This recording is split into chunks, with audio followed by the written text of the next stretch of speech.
வணக்கம். நமது மீடியா செய்திகளுக்காக நான் நிரோஷன்.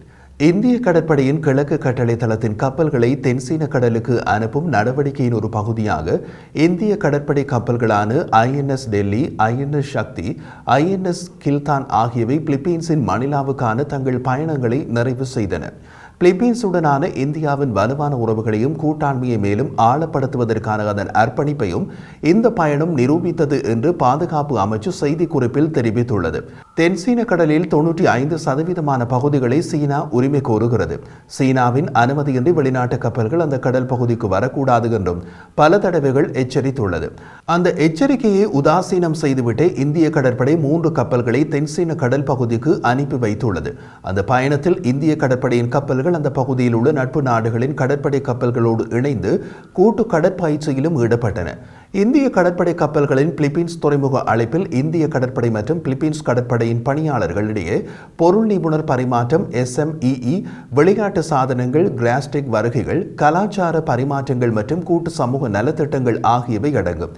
இந்த பயணத்தின் போது கிழக்கு கடற்படையின் கொடி அதிகாரி RADM ராஜேஷ் தன்கர் மற்றும் கப்பல்களின் கமாண்டிங் அதிகாரிகள், பிலிப்பீன்ஸ் கடற்படையின் கமாண்டர் RADM ரெனோடோ டேவிட் மற்றும் நடவடிக்கைகளுக்கான துணை கமாண்டன்ட் VADM ரொலாண்டோ லிசர் புஞ்சலன் ஜூனியர் ஆகியோருடன் பல விஷயங்கள் தொடர்பாக கலந்துரையாடினார்கள். அத்துடன் பிலிப்பீன்ஸ் கடலோர காவல் படையின் தளங்களுக்கும் இந்திய கடற்படையினர் சென்றனர்.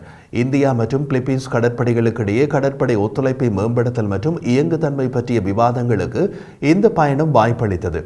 இந்திய கடற்படை கப்பல்களின் பிலிப்பீன்ஸ் துறைமுக அழைப்பு இந்தியா மற்றும் பிலிப்பீன்ஸ் இடையே வலுவான ராஜதந்திர மற்றும் பாதுகாப்பு உறவுகளுக்கு ஒரு சான்றாகும். இந்திய கடற்படை கிழக்கு செயற்பாடு மற்றும் சாகர் கொள்கைகளுக்கு இணங்க பிராந்தியத்தில் அமைதி மற்றும் நிலைத்தன்மையினை பேணுவதற்கான இந்தியாவின் உறுதிப்பாட்டின் நிரூபணமாகும் என்று தெரிவித்துள்ளது இந்திய கடற்படை. தென்சீன கடல் பகுதியில் சீனா உரிமை கோரும், ஆனால் பிலிப்பீன்ஸுக்கு சொந்தமான பகுதிகளில் மணிலா மிகவும் உறுதியான அணுகுமுறையை எடுத்ததால் சீனாவுக்கும் பிலிப்பீன்ஸுக்கும் இடையிலான பதட்டங்கள் ஸ்காபரோ தீவுகள் தொடர்பாக அதிகரித்துள்ளன. பிலிப்பீன்ஸின் கடற்கரையிலிருந்து சுமார் 220 கிலோமீட்டர் தொலைவில் மற்றும் அதன் பிரத்யேக பொருளாதார கடல் மண்டலத்திற்குள் உள்ள ஸ்காபரோ தீவுகள் என்பது பல நாடுகளால் பயன்படுத்தப்படும் ஒரு பாரம்பரிய மீன்பிடி தளமாகும். அத்துடன் அந்த தீவு கூட்டம் முக்கியமான கப்பல் தடங்களுக்கு அருகில் அமைந்துள்ளது. ஐக்கிய நாடுகளின் கடல் சட்டம் UNCLOS உடன்படிக்கையின் கீழ் பிரத்யேக பொருளாதார கடல் மண்டல ஒரு நாட்டின் கடற்கரையிலிருந்து 370 கிலோமீட்டர் தொலைவுள்ள கடல் பகுதி வரை உள்ளது. அது பற்றிய எந்த கவலையும் இல்லாமல் பிலிப்பீன்ஸ் உட்பட பிற நாடுகளின் கடல் உரிமைகளை நிராகரித்து கிட்டத்தட்ட முழு தென்சீன கடல் பகுதிக்கும் சீனா உரிமை கோரியுள்ளது. புரூனே, மலேசியா, வியட்நாம் ஆகிய நாடுகளும் கடல் பகுதிகளுக்கு உரிமை கொண்டாடுகின்றன. இந்தியாவும் பிலிப்பீன்ஸும் நவம்பர் 1949 இரு நாடுகளும் சுதந்திரம் பெற்ற சிறிது காலத்திலேயே முறையாக ராஜதந்திர உறவுகளை ஏற்படுத்தி கொண்டன.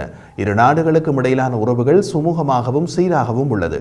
இந்திய கடற்படை மற்றும் கடலோர கடற்படை கப்பல்கள் தொடர்ந்து பிலிப்பீன்ஸுக்கு வருகை தருகின்றன. இந்திய தயாரிப்பு பிரம்மோஸ் ஏவுகணைகள் ஏற்றுமதி செய்யப்பட்ட முதலாவது நாடும் பிலிப்பீன்ஸ் தான். அந்த ஏவுகணைகள் பிலிப்பீன்ஸ் கடற்கரைகளில் சீன கப்பல்களின் அச்சுறுத்தல்களை எதிர்கொள்ளவே பயன்படுத்த நிறுவப்பட்டுள்ளன. மொத்தத்தில் சீனாவுக்கு எதிராக இந்திய ஆயுதங்கள் இந்தியாவில் மட்டுமல்ல, இந்தியாவுக்கு வெளியேயும் நிறுவப்பட்டுள்ளன.